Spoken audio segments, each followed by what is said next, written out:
Welcome to the In Cayman podcast, here with Matt Brown. What's up, man? Another beautiful day. Very excited to do whatever I have to do. I live a very interesting life. I get to be around so many different characters and people and industries, so very grateful. Yeah, and you're not being sarcastic because you were just telling me just now you have to head to FedEx. And right now I have to do kids' passports. So as a small island, everything has to be imported and exported.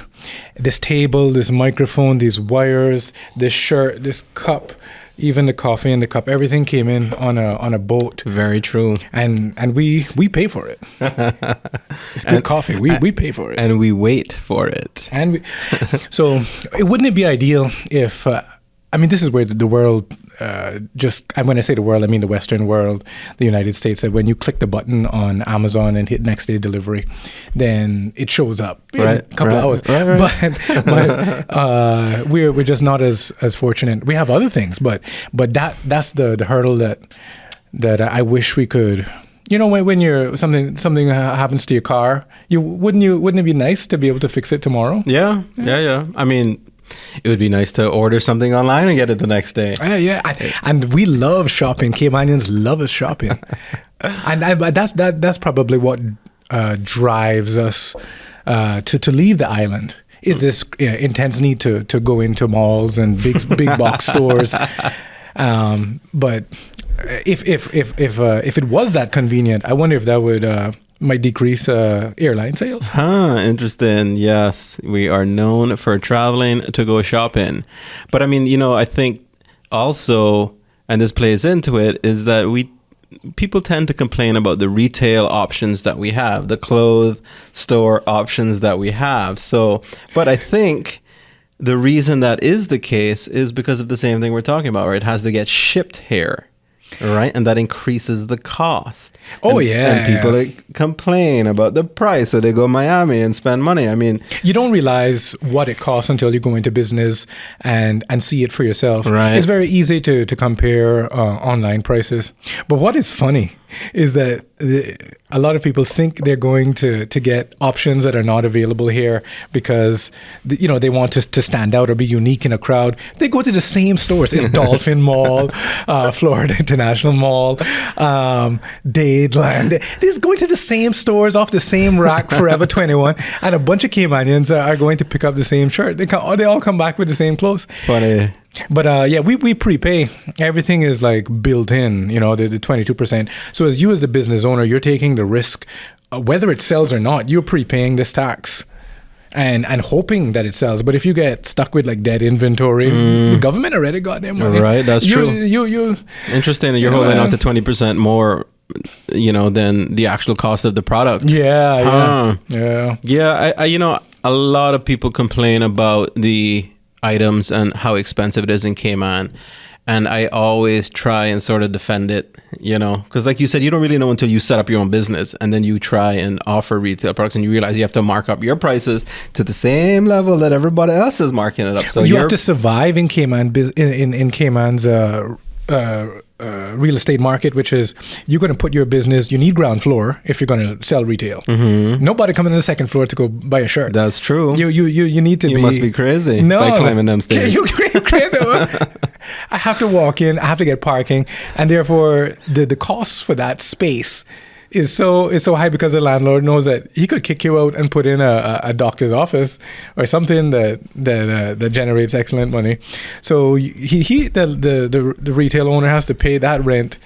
And then obviously pay the employees. The employees have to pay their cost of living, their CUC, their rent to live in their place, their car to drive to get to work. It's all like a network of the high cost of living that's all blended into it. But when you buy that shirt, even if it's cheap, you're still flexing because that's expensive. I don't know if there's an answer for that. It's a complicated answer, but I mean, energy cost is one, insurance cost is another one, and the banks are another one. Between those three, we pay a lot of money. So how does energy factor into that? Everything. Just shipping it in? We bring in the fuel, so we're paying duty to the government on the fuel. We can't buy in bulk, so we don't have any bulk storage. So we have to buy limited amounts, and we're buying from 2 providers. So we're not really shopping the market. We're just and then. It's good business, Why stop a good thing? So it's in their best interest to keep it the same, and I don't have any specific knowledge about energy, but see, it's nuclear seems like an option that provides excellent. The sun does well. Right. Every day it's out there working. The sun is an awesome generator. Right. So it seems like nuclear would be, but boy, when you say that word, boy, people are like, nah. Yeah, people still push back. People are afraid of that Even word. though I think people understand that it's cleaner and more efficient, I think it's the word.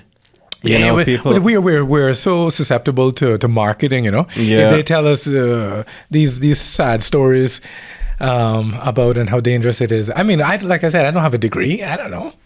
I'm just gonna believe the smartest guy in the room. They gotta tell me. And he may not be the smartest guy in the room, but we'll believe him. No, yeah. If you convince me that you're the smartest guy in the room, that's all you really need to do. Right. Yeah, and it would take so much effort and work to go and research it. So how does insurance play into it then? Insurance is a necessity. So the bank requires you to have the insurance, to have the property.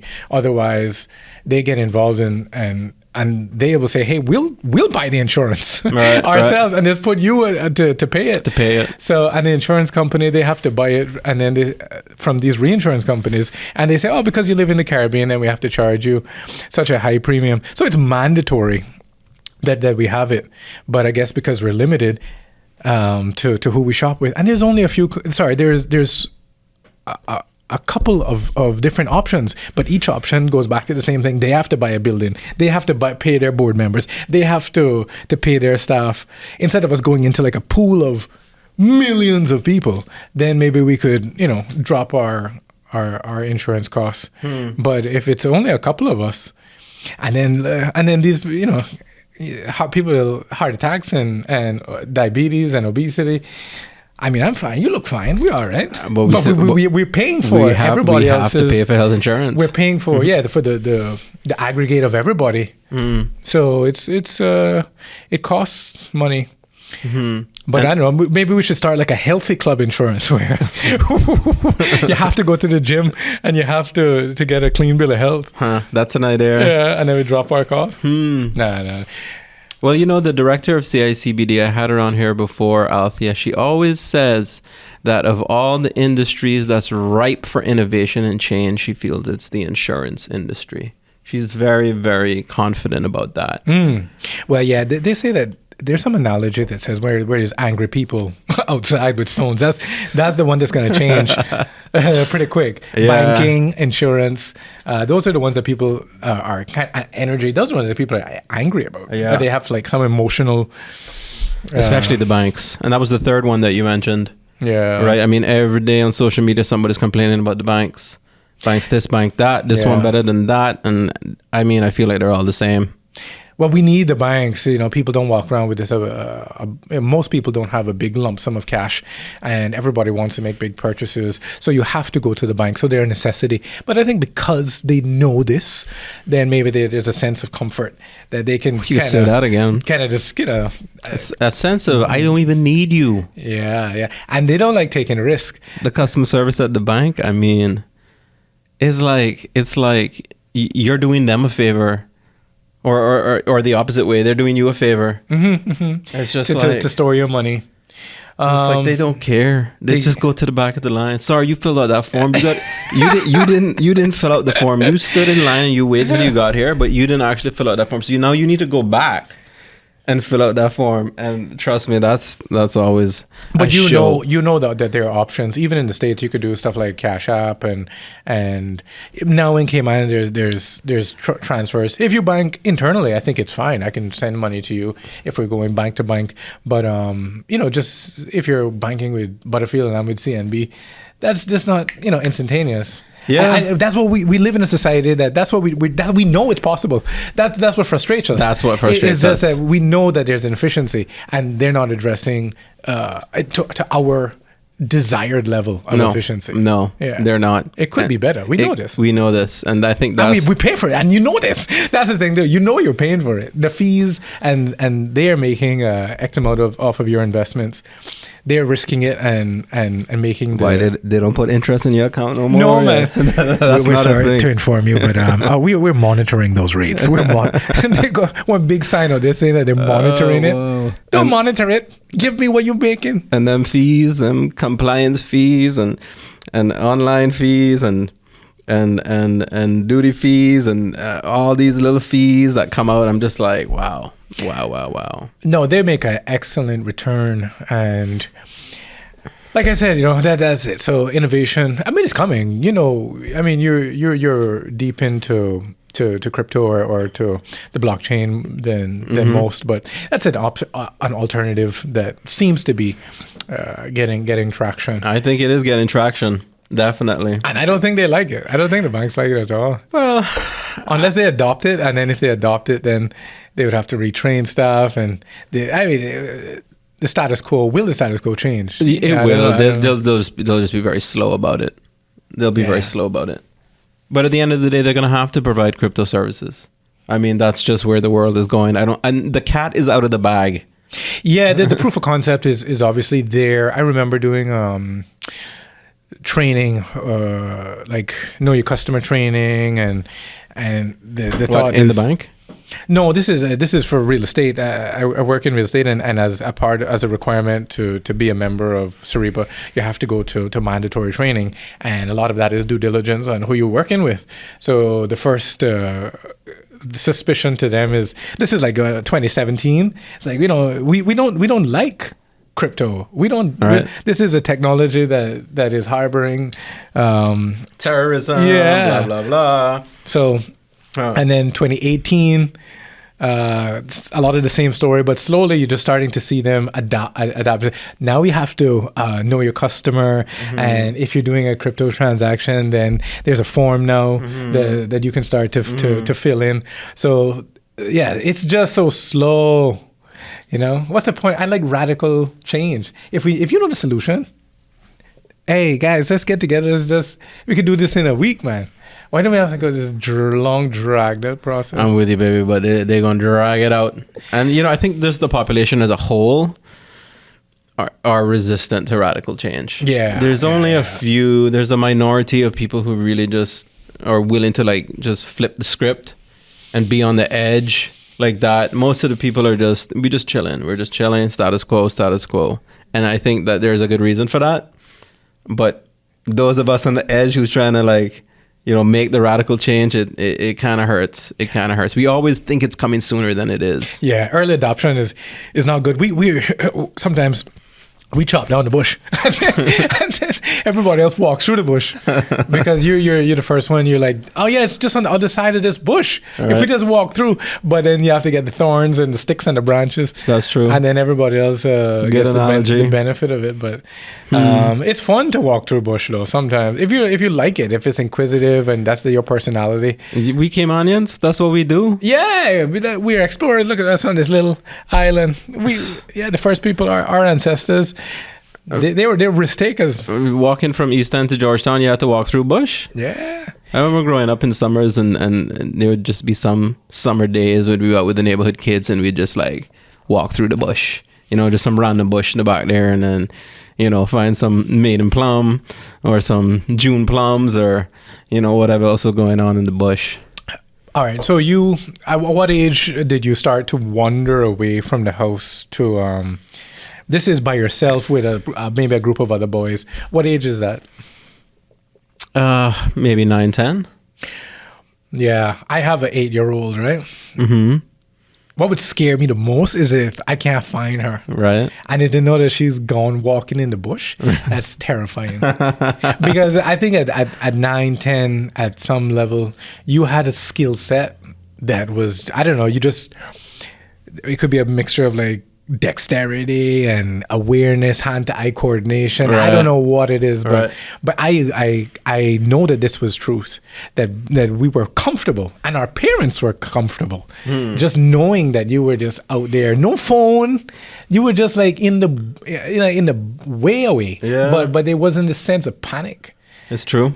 That's true. And there was no phone, right? At that point. No, but you could have fallen down, broke your leg, and That would have been that. yeah. But maybe with somebody else, that maybe they thought that somebody else would have ran back. My brother, he was the rule was in this particular example of a story, do not go on the barge.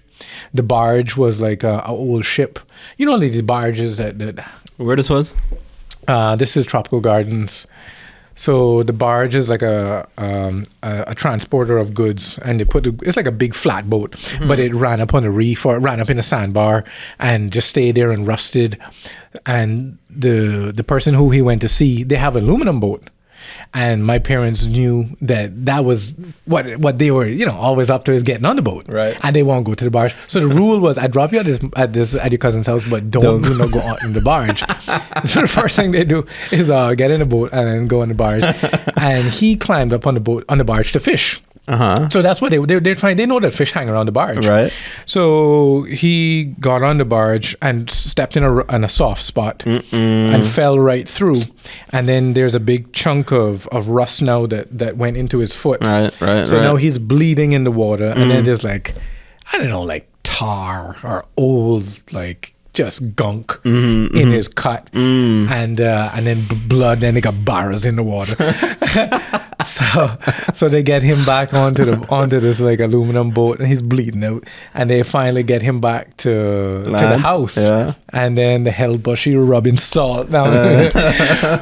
And then finally through the house phone. That's how you would call my mom to make her aware. And she has to go pick him up, take him to the hospital.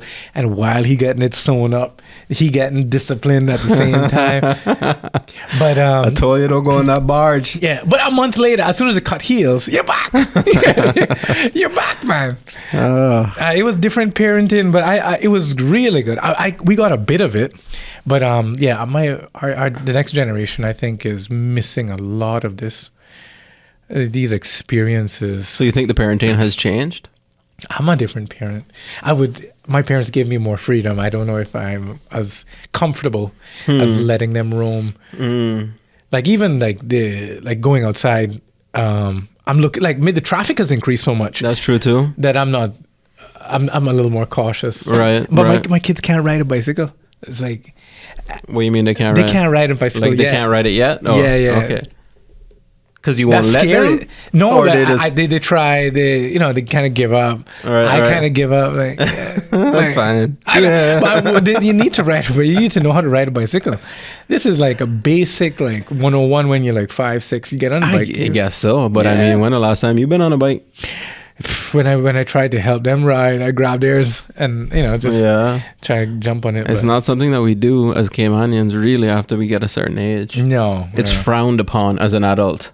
Unless you're like one of these, you see these boys, because there's like a sport now that some people have really, they really love it. Yeah. These guys with slick back helmets and these bikes that cost like $5,000. Mm-hmm. There's a sport vibe to it. And I know there are some cyclists in Cayman as well who, on the weekends or the public holidays, they'll do their cycling. But I know some guys like Brent McLean. He's in East End, and he'll go from East End to Caibo, back around Queens Highway. He'll do like 15 miles in the morning and then go to work. Some sick people, those cyclists, they get up early to go do that, man. Yeah, man. I remember you being young, and I don't see this much anymore, but seeing them cyclists that used to ride right behind a dump truck at like 50 miles an hour. You don't remember that? Right behind it. Drafting? Like drafting. Oh, wow. If the dump truck ever pressed the brakes, it's the end of the life. No, what I remember I don't is see that hitching. no more. People, if you're good on a bike, you could grab onto the truck. So you could hold on to the bed of a truck, right, and just let the truck pull you and just hold on. And then if you know you need to brake, then you just let go. Right. And then you can slow down a little bit. But just safety was a thing. No helmet. People, we didn't use, like, when seatbelts were a thing, they had to teach us and threaten us to put on a seatbelt. We'd get your tickets. But we used to How old were we when seatbelts came into, like, law? We were like, when we got our driver's license, it was like, we didn't want to wear it. Yeah, it wasn't cool to wear it. But it was one of those things. Forgot about that, actually. Technology changed that beep sound. You know, that annoying beep sound that when you don't wear it. When you don't have the seatbelt. That really helped That's true. a lot. That's a very annoying sound. That whatever frequency that is, and different manufacturers have different ones, but that is very effective. And I got tickets. I remember when I got a couple of tickets. For not wearing a seatbelt? Yeah. Huh. And you just or being on a cell phone. And the police says, I saw you. I don't know. You got camera? What do you mean you saw me? Can you prove it? Yeah, I was listening. I was on a call. I don't know. It's and you just pick up a ticket. And then back to that same old technology where you got to go park in town to go and pay this old ticket. And you got to pay over the counter. And somebody got to write your name in a book, man. You can pay online now, right? Yeah, I hope so. I hope so, bro. I hope so. Yeah, man. Huh. Technology and Cayman, but I don't know. We're slowly get there. Yeah. So what's real estate like? What's going on? What are the trends? And besides everybody complaining about prices going up, I don't know. It's a good investment because if you own it and the prices go up, that's good. Mm-hmm. So, it's hard to argue whether it's good or bad. Mm. Yeah, if you were somebody who bought in the 70s, that's great. That's excellent. And then, but you know, to the new generation of owners, for them to get into the market, it's concerning that they might not be as a participant in their own country. But it's like saying that you were born in Manhattan. The average person is not going to own real estate in Manhattan. True. So you should buy real estate, but whether you buy it here or the BRAC or, whatever opportunities you can get in, you should get in. But interesting. The location, like Central Georgetown, it's just... It costs what it costs because that's where people want to do business. As long as the cruise ship keeps on coming and you want to sell T-shirts, that's where you have to be. You can't put it anywhere else. It won't work. You could have an excellent company in the wrong place and it'll fail. So real estate is like a necessity. So do you really think, and is there like data that backs this up, that less Caymanians are buying property now than say in the 70s?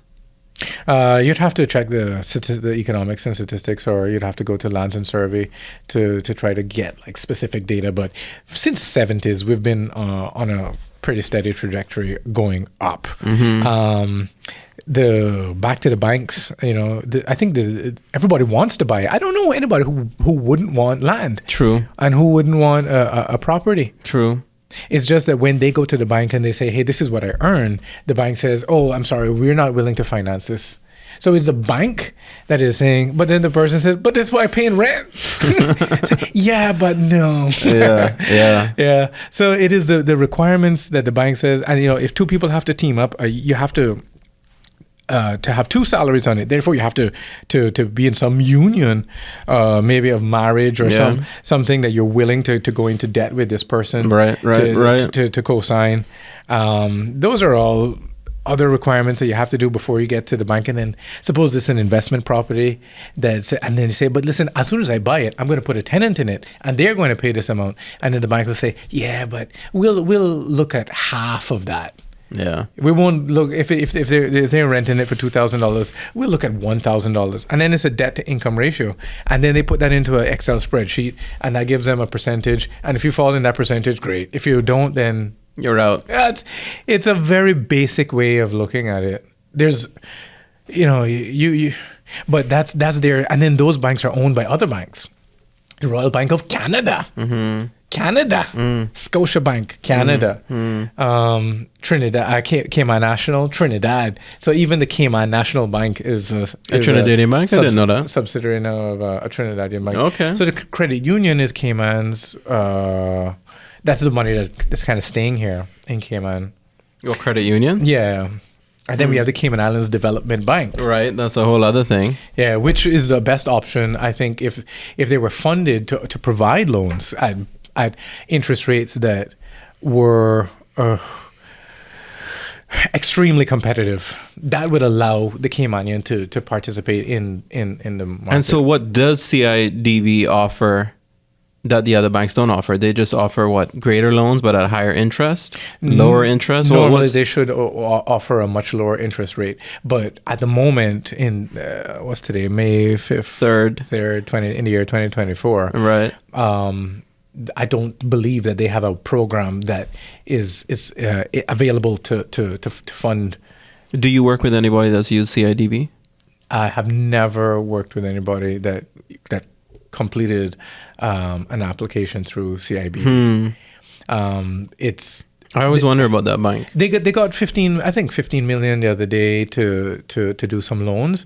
15 million is great, but if your average property costs $500,000, which it doesn't, but let's just say it did, that's 30 houses. Yeah, that's gone, 30 people that can be gone in one weekend. Yeah. One weekend, 30 people get loans. Yeah. I mean, if you're providing loans for hundreds or maybe thousands of Caymanians, you would need to fund this bank. Far more consistently than that. It would need to be funded, and the security is there. They secure the charge over the property itself. That in the case that you default, they can sell the property onto the market, and the demand is there because there are other Caymanians being born every day. Our economy is excellent. There are people willing to take on the loan, but and banks don't take risk. I don't know. You're a risk taker. I'm a risk taker, but they don't take any risk. They don't. I mean, that's not part of what they do. No, boy. I think that's kind of what bugs us. Really, you know what I mean? And like for them, crypto is a risk. Yeah, we have you have a greater risk appetite than your average person. Right. Yeah. Yeah. These are sticky, thorny issues and problems, man, that we deal with, that we complain about, but that we just can't get out of. It'll take your and my generation. I think what will ultimately happen is that we will be the managers of these institutions at some point. If the idea is that you're moving up this corporate ladder, then at some point. But if we have to wait there, and if it's a time issue, that you have to wait until this other person moves. But if it comes to adaptability, they have to understand the technology and then implement it, and they have to test it, and then it has to fail. Yeah, there'll be problems. You have to get a test, an example of it, and you have to say, hey, did it work with one loan? No, you got to test it again. And when it finally works and everything, then just put gasoline on it and let other people get it. But if you're willing to, play around with it, yeah, slow. Watching moss grow. So how involved are you still in the media world? That's where you grew up. That's where, that's where I first knew you. That's where, people knew you. What's interesting is that, okay, you know the real estate side because, like you said in our previous lives, or as long as we've known each other, you were doing property management, and you understand the level of work and what it takes and the movers and shakers. Mm-hmm. And then I was doing media. Mm-hmm. Then I think you met Ben Hudson, mm-hmm. who I work closely with, and you had an interest in production. Mm-hmm. And then you became such a known player in that world. Mm-hmm. So, but the thing is, in Cayman, you can do everything. You can do both. You can do everything. So I'm involved in media because I find it interesting. I like signal flow. The voice, my voice goes into this capsule, and then this vibrates. It goes into this thing. Mm-hmm. It turns into a different type of turns into data. Gets mm-hmm. stored on an SD card. Mm-hmm. Take that out. Plug that into the computer. The file goes. It's just some like a technology that I find interesting. So you did a lot of sound, right? Did you study sound? Yeah, I went to school to learn professional recording arts. Mm-hmm. I have a degree in like recording bands and. This is the snare drum. Like, put the microphone here. Right. This is what I was trained in. Came to Cayman as a naive sound engineer fresh graduate. green out of school, idiot. Come back to Cayman, like, where am I going to get a job? What an idiot. If it wasn't for my father helped me. That's, this is why Cayman is small. My father helped me to get a job at DMS Broadcasting by his relationship. So he leveraged his relationship to call Don Seymour. I walked in there, the guy, at the manager at the radio station. He is an American. Matt, we don't got nothing for you, buddy. We don't got nothing. Sorry. He said, all we got is reception. You don't want that. I said, I'll take that. Me with a degree as a receptionist. That's what it started. And then I have to do mail was big at that time. So like stuffing mail and getting coffee. And then eventually somebody says, oh, can you go and record this radio spot? And then you try to leverage, and then I got myself doing traffic reports. There's no traffic in Cayman. Like the road, we had one road, right? I mean, right. There's traffic, but there's not really much to report about that traffic. We're going to tell it block up by idiots. But as long all they cared about was the tag, right? This traffic report is brought to you by. Right. That makes sense. And then they were selling it, so I think it was like 5 a day on every station. And then I kind of got my name out by saying my name at the end of this report. And then I got onto that. Then I did some news, and then I did like a community calendar, and then I got on the radio. And then from the radio, then I got to kind of be a little bit known. And then from there, then I leveraged my name, and I tried to jump into real estate by doing that transition. And so I kind of knew I could see what I was doing when I was on the radio. I was like, I can't stay. I'm not going to do this forever. But back to production, and then using audio. Then video is the kind of same thing. Right. Yeah. So let's talk about radio stations for a little bit, because I feel like, is it just me? I don't listen to the radio stations anymore. So maybe I'm not the right person to say this, but I feel like there's less radio stations. I feel like there's less demand for radio stations. Yeah. I feel like they're kind of going away. Is that accurate, or are people still out there listening to radio stations in Cayman? I mean, we used to be Radio Town. Cayman used to be, the radio was a very effective business. Right, there was tons of them at one point. Communication tool. But I think we had 15 at one point on an island of 24 miles, which is way too much. Right. But what I will say is that stuff like this, right? This local conversation, it's valuable to people who live here that want to discuss and communicate topics that affect us. So this could be an opportunity to communicate through radio. So people like Sandra Catron, she buys her radio time on one of the local channels. Okay. So she has a show that she runs online, and then she purchases airtime and puts that on the radio. So she communicates. If I'm on in my car in the morning, I find it interesting to hear what the community is saying. But if I want to listen to a song, I mean, I have my phone. Right. Yeah, I'm not craving. You could YouTube that. You could Spotify that. Yeah, I don't need to ask him to play that song. Right. Don't give me a request. It's not Z99, like 1999. Right. Yeah. So maybe radio stations are just more sort of angling towards community broadcasts as opposed to like random music. Yeah, I think it's important to have a community radio station, especially something that's real time and something that will be a little more resilient, that in the case of an emergency, you needed to communicate a message. I think the radio towers are pretty good at getting a message out. The technology is kind of trusted. There's some people down in Savannah that use like ham radio and stuff. They can go for miles. Yeah, man. Yeah, you can talk to boats out there, and you have been on a boat and be like, radio check, and then you say the name of your boat, you call the port authority, and it's confirmed that your radio is working. I think the technology is pretty interesting. But it's not something I wouldn't start a business. Right. You're going to a business right now to go and start one. No. But I mean, for the future of this podcast, it's good to spread it.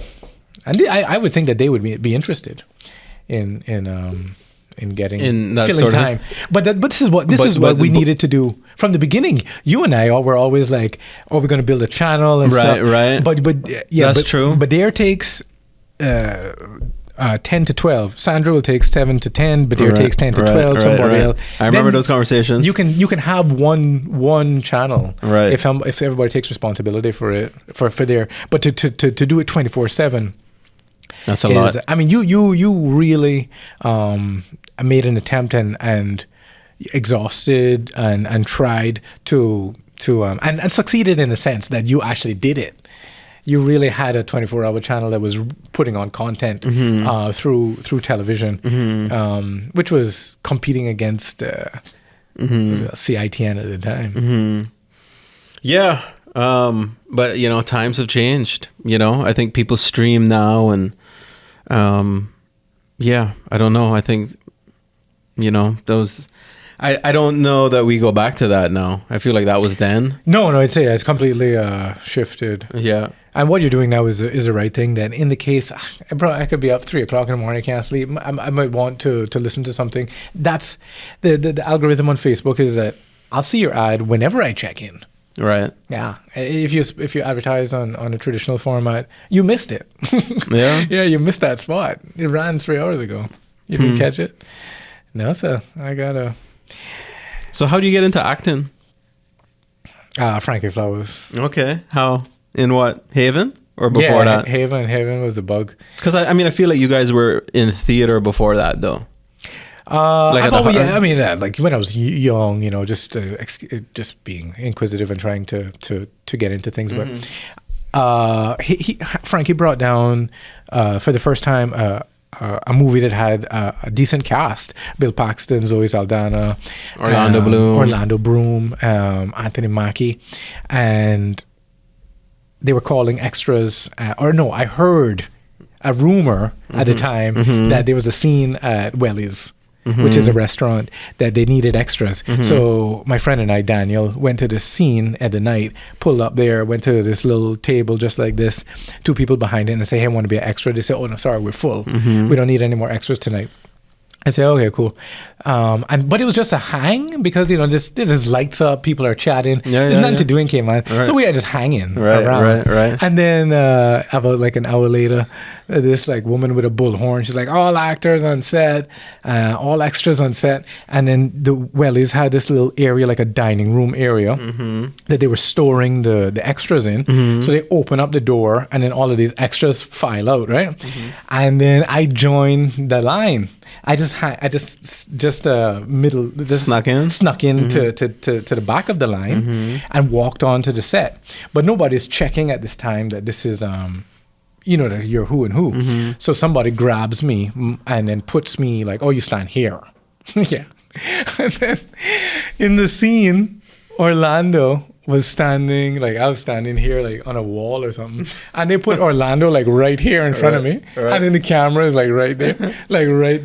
So I got this very clear shot, right, and then they did the scene or something, and then I left, didn't think anything about it, and then I was in Cayman Brack, and then my father again.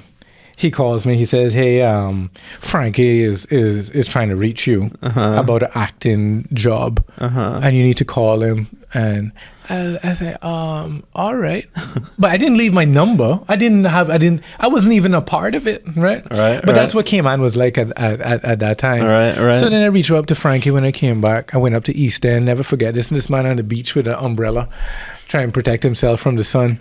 And he says, "Yeah, we need you to talk to the acting coach. We have something that might work." And I step into the trailer and I see these pictures of me all over the place. Like from the dailies, right? They printed a still shot, and had my picture up all over the trailer. And then they gave me these lines and I ran it with the acting coach. And then Frankie called me back like the day after and said, yeah, we can work. And then I got lines in this movie, and then I was the scene worked because they had an establishing shot of me to be in this location at this time, and then they wanted me to play the character of this guy's cousin. And then I got some lines. I trying to remember you in the movie now. I was the role of, I was supposed to be like this house party, and I threw the party, and the guy who was running from the bad guy was like in a frantic, and he runs up to me. He's like, "Oh yeah, they're coming for me. They try." Right. And I was like, "Yo, I don't know nothing about that." And then You gotta rewatch this, man. oh, it's cringe. I gotta rewatch this. That was but I remember I met Anthony Mackie, right? The one thing I will never forget about Anthony Mackie is shaking his brother's hand. This man had the softest hands, right? It felt like butter. like this man never did a dish in his life. That's what you remember from meeting Anthony Mackie? Like he never swung a hammer. Like his, these like, I was like, bro, what this man puts on his hands? But it was a vibe. This girl braiding the actor, the Spanish guy's hair in the trailer, and you're hearing the generators going, and you're hanging out, and they're feeding you. I mean, as a kid, you get a high from like, what's going on? So that's how I got even the as bug. an adult, people get a high from that, man. Being on set, that's being on set, one of the best places to be. And then the schedule, you missed the schedule. I was supposed to get like, I don't know, $200 to record the scene, and then they went over time, and they were like, "Oh, we're going to record tomorrow," and then I come back tomorrow, and then we don't do it again. So I got paid for like 3 days. Nice. of like hanging out. All right. That's a big vibe. So that was really the first time then? And then after that, you got into it a bit more? Yeah, just trying to, and then when I came back to my dad again, he's like, "Yo, you gotta go talk to Henry Matu." He told me you have to go to. He called Henry and said Henry Matu was the director, the creative director of the National Foundation, the National Cultural Foundation, and then we have this annual theatrical play called Rundown. So my dad says, "Oh, you have to be at this place at this time," and then Henry allowed me to read for one of the scenes, and then I got into this comedy show, and then I stayed in that for a couple of years, and then I started to write scenes, and because I think I can help, right. with, I can contribute, and then I started to write scenes and then add to it. And eventually, it's like a little creative power war. Henry pulling, he's like, "I want the scene to go like so." And I'm like, "I want the scene to go like this." But of course, it was his show. But eventually, I got an opportunity to put in my own bid to do a show. This is after Henry had, retired, but he mentored me for a long time. And then I finally got an opportunity to do my own comedy show. So we did that last year. I was so glad. Bro, when you do something, it can be a big success or it can flop, right? Right. And you put out all of your creative ideas. Your energy. And you're thinking like, yo, either this going to work or it's not going to work. But it was so good. So we sold out. We had to hold over shows. I was there, man. Yeah. And you even had one. You remember the night I was there? What happened that night? So we were supposed to start at 6:30, I think, for the Sunday show. 6:35 is when we get ready to lock it up. We go in, and I was going on stage to on the mic to kind of get it ready. This thing goes black out, brother. Pitch black. See you see. And everybody already seated. Waiting in the heart. The sun setting. Lights go out. Big thick drapes on the side, because in the theater you're trying to. It's not like a movie theater where it's intentionally no windows. This is so they have to add drapes, and that's thick, and then it's carpet, and it's 300 people together, so it's now starting to get hot, and they're trying to pacify people by turning on phones, pouring out wine, and then eventually the conversation says, well, how are we going to address the crowd? But my whole thing is theater, brother. We don't come here to go on no dry stage without light, without mic. The whole point is like a show. Right. So they're pushing me like, with a stick, like, get on stage. I don't want to go there and talk to this crowd. No, man. I need the whole. Man. It's like it's an illusion. That's what we're doing, right? Right. We're creating something that's bigger than life. Right. I don't go there as a real person. Be like, yo, the power off, and then. You know, like when you're spontaneous, sometimes you have jokes, but could I think of like a joke to crack at that moment? No. Yeah. No. So your mind goes blank. And I get out in the back to try and get some light because, you know, you can't see 2 feet in front of your face backstage. And who I see Badir walking, leaving, Badir and one girl. I said, but I don't understand. Badir like, nah, bro, we gone. And like, Badir, come back, man. I had messaged Bruce and Shamila. I was like, yo, let me know as soon as they put the lights on. And they messaged us, the lights back. And we came back and we got the show. Because the next day I found out that one of the heavyweights in CUC was in the event. Is that right? In it, yeah. Uh-huh. And they were WhatsApping and calling the headquarters. So we got this timeline of about 30 minutes. So we have a very reliable power source. But yeah, that grid she'll overload, and because they won't keep their equipment, they'll knock you out. When I went to the Dominican Republic one time, right, the power went out. Uh-huh. And this is what happens when the power goes out. I go like that. Nobody did that, bro. Everybody like. It's like nobody with me. Just me. Just normal, natural, everyday occurrence, I guess. Huh. Yeah, but the show was great, man. The show was great. We laughed. We laughed so much. There's definitely some great skits. You know, I loved how you all had the video elements to it as well. You know, great to see Susie on there. I don't know how you roped her on there, and Asher, who I know now. We're working on a project together. You know, I didn't know him at the time. But no, definitely great. Congrats on that one. And so that was the first one that you did? Yeah, that's my first, like, you know, when you take on all the responsibility. Right. Yeah, it's easy to contribute, you know, because your neck isn't on the line. So Badir is doing something like this podcast. Right. I come in, I sit down, I drink coffee, I walk out. I don't got to worry about the files and I don't got to worry about it. Right. But if you take on responsibility of doing something, right, it's much more. That's a different. Yeah, that was my first different thing. Yeah. So how long it took to put all that together? A year, 6 months? Well, I can see because I've got nothing written down. Yeah, and we got to do the whole thing again. And when it is December? No, like October. We're supposed to be on the stage. But so we're in May, June, July, August. Don't do that. You got 5 months, baby. Don't do that. Don't do that, bro. I'm sure.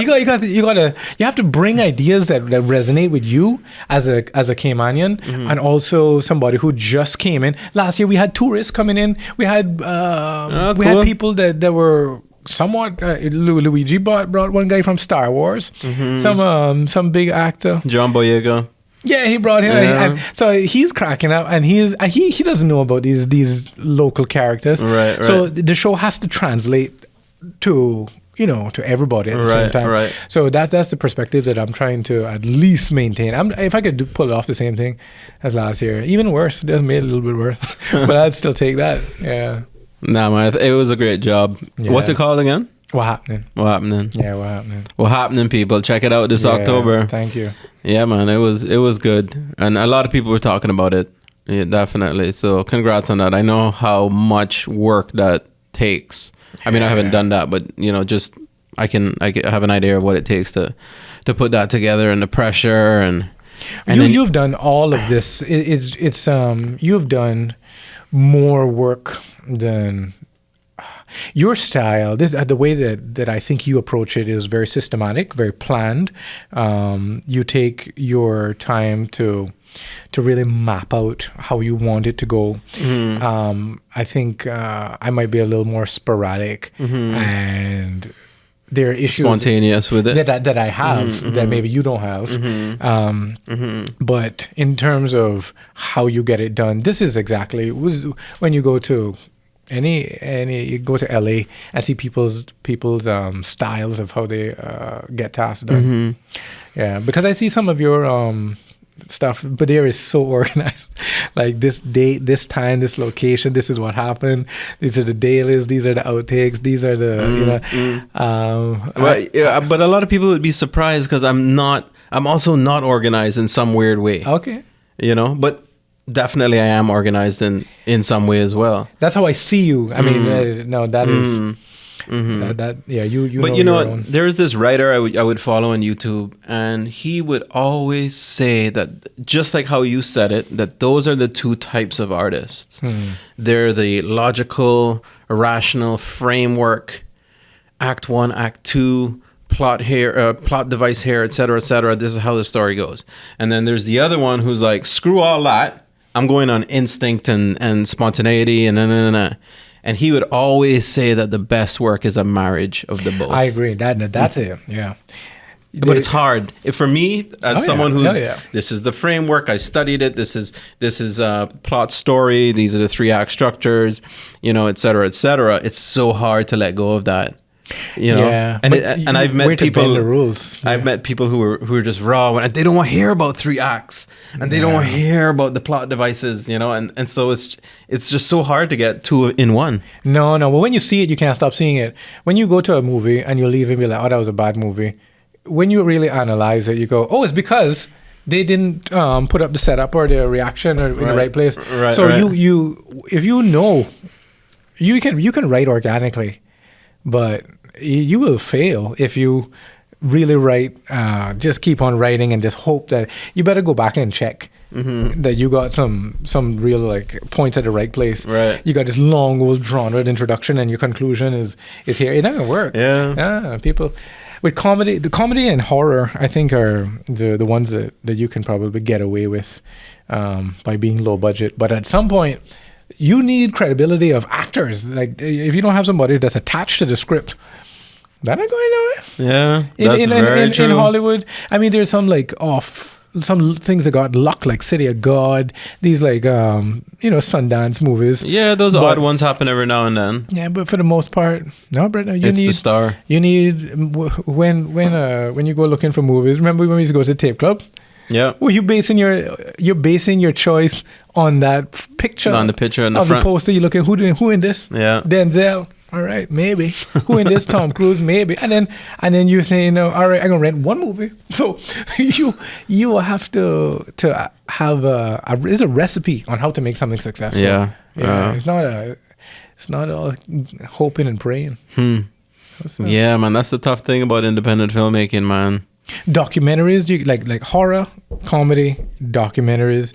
You can kind of get in some stuff. But if you want to write like a narrative, like big budget, or pretend to be big budget, because we're not doing no big budget. You need that massive talent. You need that star power. Yeah. Yeah, there's no getting around that. No, I mean, as long as we're human, that means we're apes. If we're apes, that means that we share DNA with them apes. If we look at them apes, they care about credibility too. They're like, who's the alpha around here? Right. That guy. Right. He get the girls. He get the food. Right. Yeah, let's look at him. What he doing today? How interesting. Yeah, bro. We all on this tree. Well, I think, that's one thing that's always excited me about story is it tells you so much about the human condition.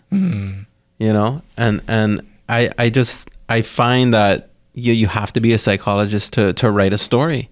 You have to understand, whether consciously or not, what it is that make humans tick, right? Yeah. Because your audience they won't have that, you know what I mean? But they don't need to. They're just responding to the story, so they're gonna know if it resonates with them or not. But as that story writer, you need to understand what makes people, and it's just something as simple as that. The alpha, and sort of, in societies there are alphas, and there's tiers of power, and where everyone's eyes is gazed at, and how that works and how that affects everything else. I mean, yeah. No, you're so true. You have to write interesting characters, and in order to do that, then you have to know, you have to be a sociologist or a psychologist in some sense, that you've studied society. You have enough life experience to know this is what the dweeb, this is how he acts, this is how the narcissist acts, right. This is how this type of woman acts. You have to understand the character of like a very religious 65-year-old woman and a very wild 15-year-old boy. And if you're gonna write interesting dialogue, you gotta know.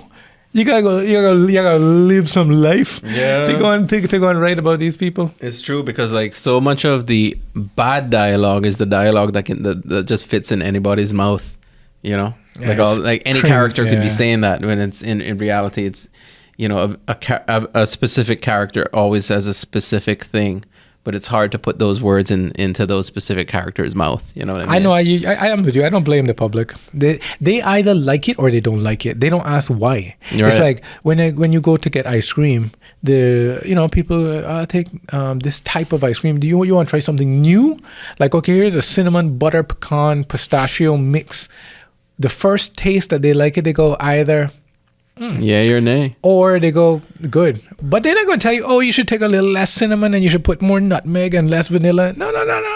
They, yes, like it. They don't like it. And based on that little sample, they're going to say, nah, give me vanilla, brother. I'd take that traditional. Give me Denzel. they don't need you. They don't need my short film. Yeah, they don't need that. They don't. They don't need it for their life. It hurts us, but that's the truth. No, that's the truth. There's enough content out there. Yeah, man. One thing I do love though about comedy, like you said, is that all it needs to be is funny. Yeah, you can get away with it. It just solves so many problems. Yeah, and I mean, I think you spend a lot of time there, right? Like, I feel like comedy is like. Yeah, I like the idea. It's this weird thing to do with the brain, right? Because it's like, haha, I did something to your brain, like, right. You thought it was going like this, and it goes like this, right? Yeah, right. And then your brain goes, and then it causes this like weird thing that you go, oh, is it like some like taking over your body in a sense that you're not laughing like intentionally. It's like, oh, this stimulus created this thing, and the same thing with horror. It's like, I know I'm not supposed to be scared. I'm looking at a screen. Right. Why would I be scared? Right. There's nothing happening to me. Right. But yeah, I don't like horror because, and that's the thing, I know how it works. I know what fake blood is. I know what a mask is. I understand props. You know that they're building up that dramatic music at that moment because they're trying to get you scared. This guy is playing a sustained chord and he going to the E. I get it. But at the same time, there's something happening to my body that's like, you should be afraid. Yeah. So if you understand how that works, bro, it's I love that you said that you don't choose to laugh. That's so interesting. No, yeah. You know, it's just something that happens to your body. Yeah. I remember Wikipediaing that and smiling, laughing and smiling. Like, do animals do that? You know? Yeah, I think we developed this weird social thing as elements to like apes to like show our teeth and to like, this is a sign of like friendliness. Like, we're not going to eat you. These are not like offensive teeth, because the same teeth that you go to rip flesh from bone, right? Those are the same teeth that you're going to show like everything is okay, right? So it must be some strange like deep evolutionary reason that we go to do that. You see, you have to be a sociologist to put these things together. That's so interesting. Yeah, it's weird to me. Weird. It's fascinating. But yeah, I mean, that's what we have to find things to keep. I mean, we are into so much things, chopping down bush, energy, Bitcoin, sociology. You know, that's what makes scrolling on my TikTok interesting, is that my feed is like really interesting. It's really interesting. I've been hearing more and more people saying that about TikTok, and believe it or not, I just downloaded the app today. I decided to draw the line at TikTok. But today I downloaded the app because I keep hearing more and more people defending TikTok and actually saying it's not that bad. It's not always a bunch of nonsense. There's actually some good stuff on there. Is that right? Before TikTok, I was really bored. I didn't understand what engaged people to use Instagram, to use these other social media apps. I was confused. I was like, what do you guys get out of it? Right. And then I said, okay, maybe I have to like really try and follow interesting people. So I made an effort. I remember doing this as an effort to go like, okay, I like that guy. I have to go look up his profile. TikTok don't care. TikTok, you open that app day one, bam, video. Scroll, bam, video. You just keep on scrolling.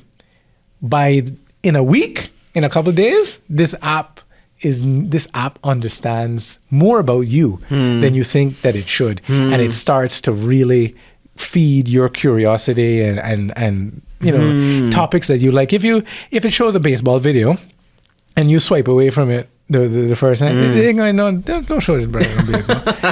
He don't like on baseball. But in 3 months, he might show you another baseball. Yeah. And then if you watch it, it probably calculate, be like, maybe he didn't like baseball. Maybe he didn't like that batter. Maybe he's offended by that team. Putting it all together. The app, the algorithm is so much better. Is that than right? other algorithms. So is that the main difference between them, between TikTok and the others? I think it's a way better algorithm. And it also, like, I remember when they were doing riots in Paris.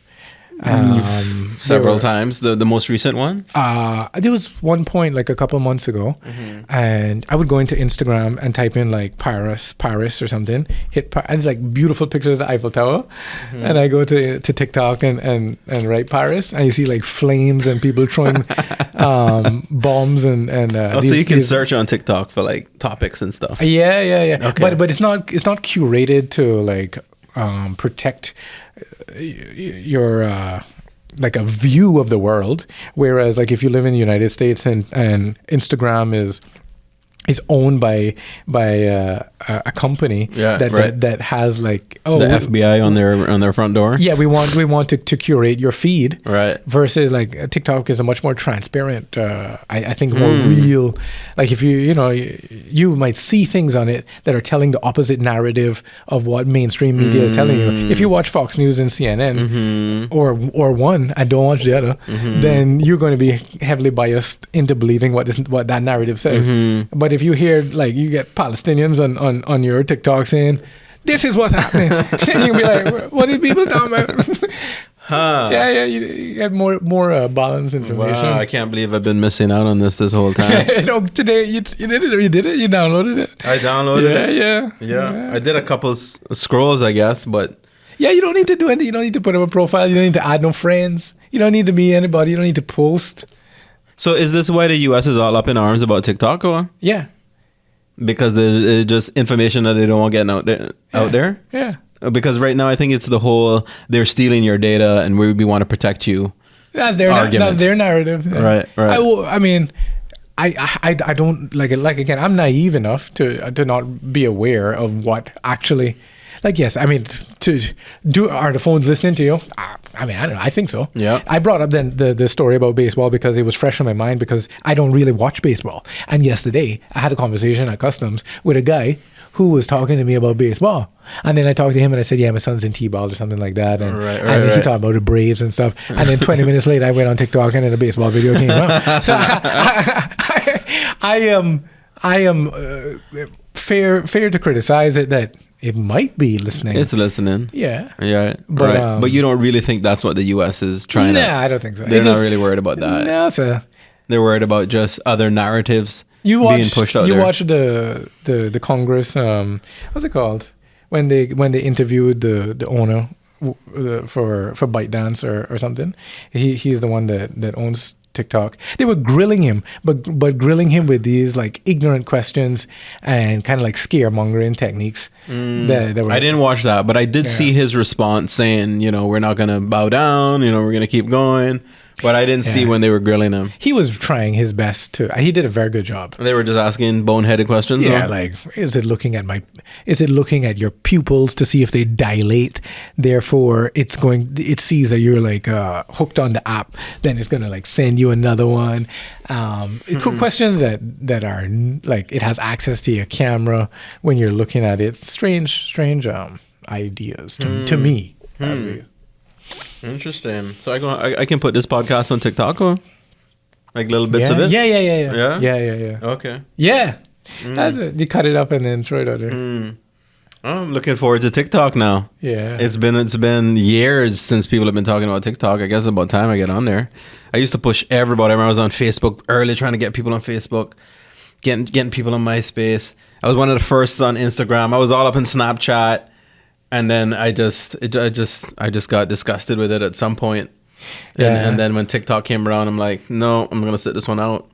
Well, no, Facebook is such a business resource. No, at least that's how I view it. Like, if you're a company, you should be on Facebook, because I still scroll through it, and it's valuable real estate for a company to advertise on it. I think Mark Zuckerberg did an excellent job. Yeah, creating this mousetrap. It's like, add your friends. And then you post, and they were like talking. It's like, isn't it nice? And then after he gets like the world on it, he's like, no, pay me. You want to post about your business? Squeeze that lemon, boy. Huh. Yeah, that's the world we're in. Yeah, So you and I, when we started this media thing, or when I first came into the space, I know you guys were in it, years before me. That was 10 years ago now. That was 10 years ago. I remember it's over 10 years ago. You all did the song. What's the name of the song? The Brown Point song. Yeah, that gotta be like 2011, 2012. And we were selling that to Cayman Airways. I remember being involved with that. That was such a cool little piece. Yeah, you see, that's it. I tried so many stuff. I have like, I try like every day something interesting. Try to do something interesting, like music, and then I got on the first big show. I did. Ben wrote a song that Ben is an excellent Ben Hudson, excellent songwriter, excellent music producer. We saw an opportunity through the Pirates Week Song Competition that the winner would make some money. So we hired like multiple artists to do the work, to execute the songs, and one of them like dropped out, and then I just stepped in to sing that song, and that song ended up winning the competition, and then I got on Kaboo, which was like our first like major festival. So it was like on that show was like Chainsmokers, Sean Paul, Shaggy, and like some bigger names, Zed and some. So I got to like be like a superstar for one day as well. So you performed at Kaboo? Yeah. Ah, okay. Music is something that you can like back to the algorithm, like you can like stack it like this is the chorus, this is the this is the that, but unless you have credibility, that's like you need a name attached to the song. But I'm very proud of the actual like content and the melodies and the production level of all of that old music. People still. I just went away the other day, right? Went to Norway, brother. In the slopes of Hemsedal, which is like a ski town out of Oslo, right? Brother, we turn on the like on this is, well, they're connected to me because I am related to them, right? Okay. But they have like this music on their playlists anyway. It's not because I'm there that they're playing it. They're playing it because that's what they do when they go to like vacation, like to go in the Alps and stuff. There's like a set of music that kind of fits that vibe, and yeah, so it fits in with like just like any other like any other decent, relaxing, like chill out kind of music. Definitely, yeah, I can see that. Yeah. So what I was gonna ask you. And I don't know the answer to this question. I don't know anyone knows the answer to it. I don't know if you do. Maybe you do. But like we've seen the last 10 years, right? And the changes in the media, if any, space. Yeah. Where does the next 10 years go? And what does that look like? Have we advanced any? This is related to music or to everything, to media, video, film. I mean, pick one, choose one. I don't know. Yeah, I'm just not as interested in the big screen TV. So I have a TV on the wall, but when I sit with my TV, I have my phone with me. So I'm scrolling like this. Like I don't need that screen because my eyes are closer to this one. So I can just look at this screen. And when I want that screen, it has to be some long form content, some narrative that I'm really trying to get to. Right. Even the framing of like 1080p, 19 by 1080 to go horizontal versus like this. So we edited something the other day, and I'm like choosing the settings as to how I'm going to format it. Right. Yeah. So you have to edit the video according to. How people are going to watch it? Yeah, 99% of it. Anything that you do as like an independent, nearly like that's where it's going to live. It's going to live on these platforms.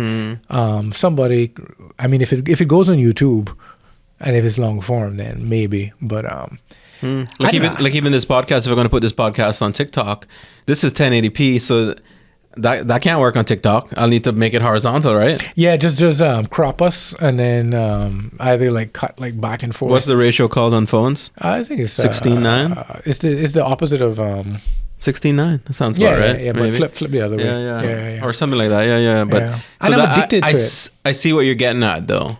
I'm addicted to that instant. Because remember when you used to go through channels, right? You click on the remote, click. Right. You're channel surfing, right? But now channel surfing is to me is like this, right? So that's my observation. That's true. Now it would stand to reason, though, that 10 years from now, that this method would have changed into something else. Yeah. Oh, glass. That's what I think is going. I think it's going to glass. Yeah. Yeah, like like you've seen the Google, the iPhone, Apple's eyewear version 1. Right, I've seen it. I saw the guy in the airport walking around with that. No, he was sitting down. Sorry, but he was like, I was like, is that right? Look at this guy. Right. He's chopping down bush. He's the only one in the whole airport. But remember the old iPhone, bro? That's a piece of garbage. You can't talk to anybody on that. Can't. So in 10 years, I think we'll all be wearing like right. But Ray-Bans, not like some donkey looking thing. Something cool, more sleek. Yeah. That makes sense. Then I could be pulling up information like right now, like as I'm thinking, like right, and then saying something. Right. Yeah. Right. Robots. We turn into robots. So how has storytelling shifted then in this regard? Like what is storytelling in cinema, in long form narrative, versus story in social media short term? Oh, I think in long term we have to just keep on putting these nuggets of like short form content into the long form content, so you can get like if your attention span is like looking for stimulation, then you have to put that same stimulation into the long form, but maybe in segments in it that you just have to make a very entertaining long form content story. It just has to be really good, but you can get somebody to watch it, but the setup, the reaction has to be pretty like built into the dialogue and stuff. Maybe that's the problem with Netflix, because I feel like Netflix don't have a lot of good content. I'm not watching anything at the moment on Netflix. No. Yeah, exactly. And even like when you search for things, and you're like, oh yeah, we gotta check out this movie. Can't wait. Netflix don't have it. Yeah, Netflix don't have it. I'm not addicted to anything because Netflix doesn't. Besides series, they don't really have like the short. What do we call it? Short form content. No, yeah, that's what they're doing. Right, it's like films and longer form, right? Yeah. And I feel like maybe that's part of the problem, is that people are shifting away from that now. But I would love something to get addicted to. Yeah, me too. Yeah, but I'm not satisfied with it. Yeah, that maybe it goes back to my addiction to TikTok. Right, because TikTok, it quenches my thirst. Right. Yeah, and you don't need. You just need 5 seconds to watch something. Yeah, you're looking for a distraction. Yeah. To just. Yeah. And I'm famous, even as a filmmaker, I'm famous for not being able to finish films. I mean, I've walked out of so many films, and I'll just press pause and never finish the film. I got a way for you to get it. So you just take all your long form, right, and cut it into short form, and then you just have somebody react to it, and then you can add an additional actor that is like creating the punch by him just like saying something or adding something to anything that you need. You ever seen these reaction videos? They just splice it with some jackass. I have. And anything can be yeah. But no, I look forward to your work. Actually, I think it's you've always struck me as somebody who's very interested in religion. So I find I'm very interested in religion. So that's what's probably interesting about my perspective on you, is that I'm like, oh, is this does this have some religious tendency or tinge to it? So let's talk about Grand Cayman Secrets in Paradise. Oh yeah, I'm watching. How far?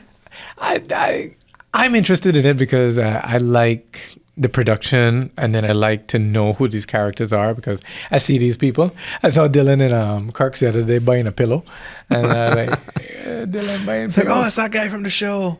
So, and then I get it. I get what the producers need to do to create a show that lives on a platform that other people watch. Right. That it has to have enough grip. So you need to create drama. And therefore, the characters, you have to paint this person as a narcissist, and you have to paint this person as the antagonist and the protagonist. You need a star. I think Craig is the star. The male lead to me is Craig, and I think he does a great job of being an interesting character because the way that he speaks is that it's obviously Caribbean, but it's clear English. So his diction is very good, and if you're somebody from the United States, you would be able to understand what he's saying, but not, but find it like intriguing. Like it's interesting. It's like he's got a great voice. Excellent. That's what Bob Marley did. You know, Bob Marley said, 3 little birds sitting on my doorstep. He spoke English so that the people in the States and the world would understand what he's saying. That's why his music took off, because people didn't understand what he's saying. If you speak patois, you don't get nobody. It's just like hear people saying yaga yaga. They don't understand what you're saying. Right. So this man is the star.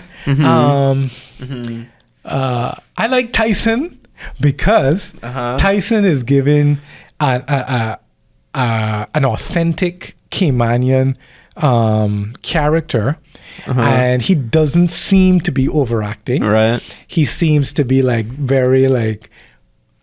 I don't know him, but that's how I see him as very authentic. Right. And then they threw in enough drama that it keeps the show going. There was one episode that they were stretching, trying to like, a couple of times they're like, guys, you need something real. You know, you can't create drama out of he said, she said. Right. It has to be deep enough that I believe that this is actually something worthy of discussion, because they're not out there, they're not doing much. They're not building a building. Their hands and tools are not working. They were throwing an event at Mykonos. I think that was one episode. But the before shot is like, Mykonos is a mess. There's tables and chairs and plastic wrap. And they're like, oh, we're working so hard on this and this is working hard. And then they cut to the scene and everything is like beautiful. But I didn't see anybody working. I don't see anybody picking up chairs. There was no work involved. It was just yappa. So unless you're doing something, you need to prove to me that you are the one responsible for the effort. But I suspect that behind the scenes, a bunch of Jamaicans went in, moved the chairs, cleaned the tables, some chefs. You know, there's so much more.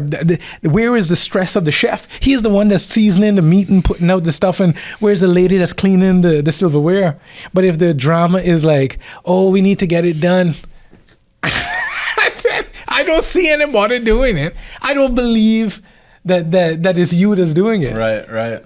Yeah, but we're trying to create that is the drama without proving to me that there was drama around it. That's what I'm saying, you're grasping it. But I get what the producer is trying to do. Right. Well, I mean, it's interesting because 10 years ago, we didn't have a reality show. And I think 10 years ago, we discussed it. Everyone knew. You were the one. I worked on you. With you. We did this shoot. There was a shoot in West Bay with Salida. Yes. Salida was talking to, who was it? Well, that was the teaser, or the what do you call it? That would eventually become this reality show. Yes. Right. I can never remember the phrase. It's not a teaser. It's a sizzle reel. It's like the sizzle. Yeah, the sizzle reel. Right. So you were there that night. Brother, me and you did the sound. me and you sat up in West Bay by Heritage Kitchen. Yeah. She was talking, okay, and then she's gonna open up a clothing company. Right. Then we did a shoot down in Crystal Harbor. Right. But we knew about this reality show. So I said to myself that this must have been the evolution of that sizzle reel, because Salida is obviously one of the main characters. Right. But I wasn't involved in this one at all. So and I wasn't really involved in it. I was just aware of it. Yeah. Yeah. I mean, and there's a reality show. I mean, I think I'm glad that it's at least out there so that people around the world can peer into Cayman and see people that actually live here. Yeah. And it's not just this idea of this fantasy treasure island, money laundering. It's like these are real people with real lives. So it's opening a window a little bit, whether people think it's a real it looks good. It's good, man. It looks good. Yeah. The colors are there. They did the right thing. The Stingray City, looking lobsters, riding jet skis. The cutaways are like they keep on showing. They keep on showing everybody except for Cabana. Every bar in the show made it in except for Cabana. I can't find. I mean, I haven't watched the entire thing yet, but I mean, they put Silverside, they put Mango Tree, they put everybody. I said, when Luigi gonna get his shine? I'm sure he gonna get his shine. They better do the finale at Cabana. Oh man, but yeah, I mean, there's this show. Frankie's out in Australia doing the Bluff right now. So that's a very interesting. Wait, he's doing the Bluff in Australia. Yeah. So he's shooting a Caymanian movie in Australia. That's correct, sir. Well, that says to me, because I'm sure that that he knows what could be done in Cayman Brac, but that should wake up people like our film commission or people that are supposedly involved in film to say that if you were trying to tell a story about the Cayman Islands and you can't shoot it in the Cayman Islands, you have to go to Australia. I get it. It does hurt. It does hurt that it's not being filmed here. Definitely.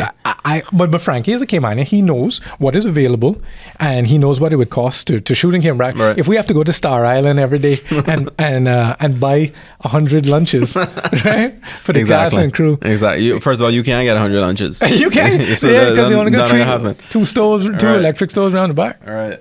That's right. Yeah. So, I mean, there's so much to say about that I don't even know if there's anything to say, right? Like I get it. I know why they're in Australia, right? I mean, I know what resources are here. I know what's not here. It's expensive to film in Cayman. That's why I threw out this. We were talking on the phone, and I threw this question, and I said, well, how much did Grand Cayman Secrets in Paradise cost per episode, right? Mm-hmm. You say the number that you assume off the hip. What number you think it costs? I mean, I don't know, so I can't say. Okay. Let's say a couple 100,000. Okay. So, in order for it to be profitable, you got to make that's your nut, and then you got to make at a percentage on top of it.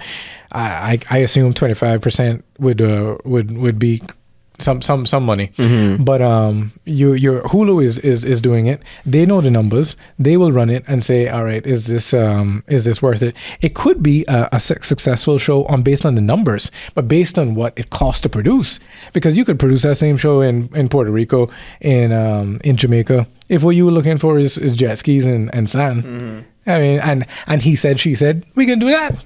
It don't got to be in Cayman. It could be Cancun Secrets in Paradise. Why you got to be in Cayman? So it costs to produce it here because the restaurants cost money, the transportation costs money. The energy, the insurance, the banks. Yeah, and everybody has to pay, yeah. If you're going to close down the restaurant and they know what they need to make for a lunch service, and you're going to say, yeah, we need to lock this up, then that's going to be the cost, the minimum to rent out the restaurant. Mm-hmm. And their fridge run on CUC. So their energy costs to keep the ice and drinks cold. Cayman got a film rebate now, right? Well, you didn't know that, or? Bro, I don't hear about a film rebate. Yes. One time I went to this at the Ritz-Carlton, and they were saying, somebody asked a question about bringing in equipment and said, what are we gonna, when are we gonna get like duty concessions on the gear and stuff like this? And the minister said, what we're going to do, right, is that if you can prove that the gear going to leave, then we going to give you back the money. I was like, no, that's not what we care about. Because Puerto Rico is going to give you 50% of your... we got that. Okay, so all right. That's at least... So you're saying now that you're competitive enough that you're going to give the rebate at how much percent? Anywhere between 15 and 35%. 15 is the minimum. And if you hit certain marks, you can get up to 35%. Right. But that's still not 50%. And then that's still not beating the price of a sandwich. Sure. That I would, It puts us in a more competitive position, though. The show would have to be here for such a reason that I'm able to justify that cost to my executive producer. If my neck is on the line and I got X amount of money to spend and I'm spending a ton of it because I want the show to be in Cayman, and then at the budget meeting, somebody gonna say, why are we filming in Cayman? It's because I want to. Brother, I don't get a job next year. I can't work for this man. He gonna say, you eating out all the money. What are you doing? Go film the show, pick up everybody and go to Puerto Rico. So I appreciate that is a good reason, and it could work if the show is about the financial industry in the Cayman Islands. If the show is about this jurisdiction specifically, if the main character is in the show is Mr. Foster and his experience growing up in Cayman, yeah, we got to film it here. It has to be filmed here. Or not, apparently, because Frankie Flowers is over there in Australia filming the Bluff. There you go. Which is, so he knows the tricks. That's it's a complicated thing. And I bet you it'll be a beautiful show. It better be. Yeah, I think it will be. I do. I have a little bit of insight into it and some of the cultural elements of it. Is it pirate themed? It is. I mean, there are pirates in it. Nice. Yeah, but there's a lot of Caymanian themes in it. There's community, there's family, there's the religious element. Yeah. There's smoke pots and cabooses and conchs, and so there's I think it's really gonna be the film of Cayman. Okay. When it's all said and done. I mean, I think Haven was the film, but I think this is gonna top Haven, and I think people are gonna be very excited about it, and I think people are gonna be very proud of it. Sure, not everyone's gonna like it, but I'm pretty excited about it. Yeah. Yeah, and that's something that I've learned finally to accept that. Like, it's not about criticism or praise.